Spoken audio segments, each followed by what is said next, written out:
Hi hello friends, எல்லோரும் எப்படி இருக்கீங்க? எல்லாருக்கும் வணக்கம். Welcome to Pudhumalar vlogs. இங்கே நம்ம தோட்டத்தில் நிறைய இந்த தண்டுக்கீரை, இது நீங்கள் பார்த்தவங்க சொல்லுங்கள், இது தண்டுக்கீரை தானே? தண்டுக்கீரை தான் இது. எனக்கு தெரியும் தண்டுக்கீரைன்னு. சில நேரம் ஒரு டவுட் வந்துடும்.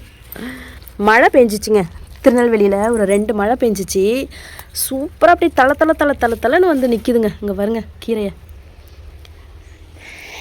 டெய்லியும் கீரை எடுத்தால் கூட கீரை நிற்கும். அங்கெல்லாம் களை இருக்குது. களை இருந்தாலுமே இடையில நிறைய இந்த கீரை நிற்கிது. அதனால் என்ன பண்ணேன்னா, இன்றைக்கி மழை பெஞ்சிச்சு. 2-3 நாள் என்னென்னா இந்த களைக்கும் சேர்த்து நான் தண்ணி பாய்ச்சிக்கிட்டு இருக்கேன். ஏன் அப்படின்னா, அந்த களையை தனியாக நம்ம எடுத்து போட்டுடலாம். பாருங்க, இந்த செடி தான் நிறைய களை முளைக்கும். ஆனால் இதுவுமே ஏதோ ஒரு கீரை தான். ஆனால் இதெல்லாம் சாப்பிட்டு பழக்கம் கிடையாது. அதனால் இது சாப்பிட வேண்டான்னு நான் வச்சுட்டேன். அதனால் இப்போ தண்டுக்கீரை பறிச்சுக்கிட்டு இருக்கேன். ரொம்ப நல்லாயிருக்கு. பூச்சிக்கிச்சு எதுவுமே இல்லை. ரொம்ப ரேராக தான் ஒரு 1-2 இலை இந்த மாதிரி இருக்குது.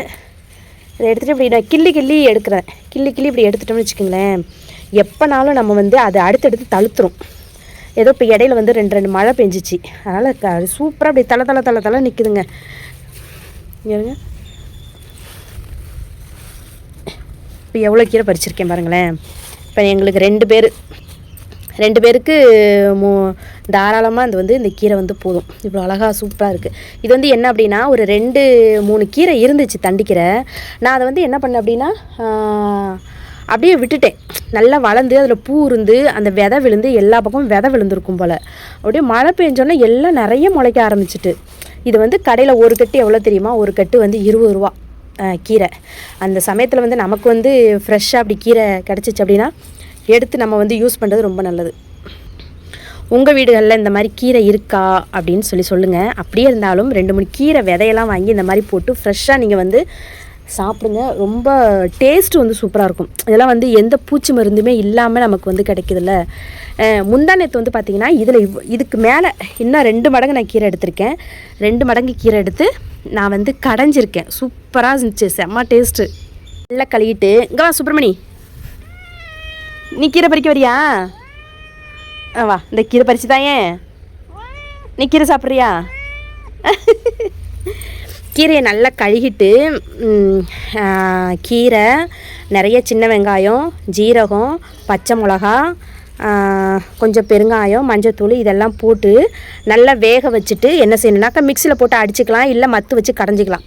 கடைஞ்சதுக்கு அப்புறமும் என்ன செய்யணும் அப்படின்னாக்கா, எண்ணெய், கடுகு, கருவேப்பிலை, நிறைய சின்ன வெங்காயம் போட்டு நல்லா தாளித்து, வத்தல் கிள்ளி போட்டு தாளித்து, நம்ம இந்த அரைச்ச கீரையும் போட்டு நல்லா கொஞ்சம் அந்த வேக வச்ச தண்ணி இருக்கும் பாருங்கள், அந்த தண்ணியும் போட்டு நல்லா கொதிக்க விடணும். கொதிக்க விட்டுட்டு கொஞ்சம் கட்டியானோடனே இறக்கி வச்சு நல்லா சூடான சாப்பாட்டில் அந்த கீரையும் போட்டு கொஞ்சம் நெய்யும் ஊற்றி வச்சு சாப்பிட்டிங்கன்னா அடடடடா செம்ம டேஸ்ட்டாக இருக்குங்க. நான் இடையில இந்த மாதிரி கீரை இப்போ ஃப்ரெஷ்ஷாக வரனால அடிக்கடி நான் கீரை எடுக்க ஆரம்பிச்சிட்டேன். இப்போ இன்றைக்கி பொரியலுக்கு எனக்கு இது இவ்வளோ போதும். இந்த இடத்துல கொஞ்சமாக தான் நான் எடுத்திருக்கேன். இந்த இடத்துல மட்டும் தான் எடுத்திருக்கேன் கீரை. எனக்கு இன்னும் டெய்லியும் கூட எடுக்கலாம். ஆனால் டெய்லி கீரை மூஞ்சில் அடிச்சிடும்ல. ஒரு 2 நாளைக்கு ஒரு தடவை நான் கீரை எடுத்துகிட்டு போயிடுவேன். அப்புறம் இந்த முருங்கைக்கீரை இருக்குதுன்னு தான் பேர். ஆனால் அது பறிக்கிறது கொஞ்சம் சோம்பேறித்தனம். அதனால் மாதத்தில் ஒரு 2 நாள் என்னைக்காவது. ஹாய் சுப்பிரமணி, செல்லக்குட்டி, உன்னை வெஜ்ஜு ஆக்கிடுவோமா? வெஜிடேரியன் ஆக்கிடுவோமாம்மா உன்னைய? கீரை சாப்பிட்றியா? வேண்டாம்மா. இந்த கீரையை பக்கத்தில் வச்சு ஒரு ஃபோட்டோ எடுப்புமா? இங்கே பார். நல்லா இருக்கு. இங்கே பார், செம்மையாக இருக்குது. இங்கே பார் இன்னொரு தடவை பாரு. இந்தா. ஓகே, நன்றி, வணக்கம். ஓகேங்க, பாய். நான் போய் கீரை பொரியல் வைக்க போகிறேன். இந்த வீடியோ பிடிச்சிருக்கோம் உங்களுக்கு நினைக்கிறேன். ஏன் அப்படின்னா, இந்த கீரையை பார்த்தோன்னே எனக்கு ஒரு வீடியோ எடுக்கணும்னு தோணுச்சு.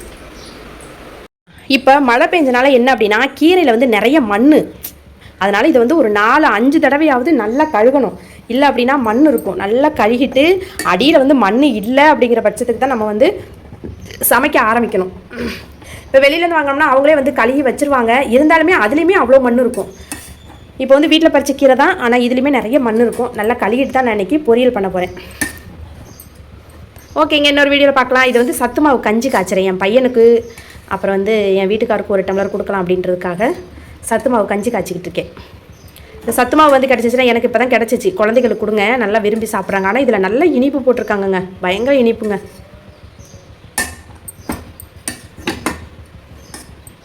ஓகேங்க, பாய்.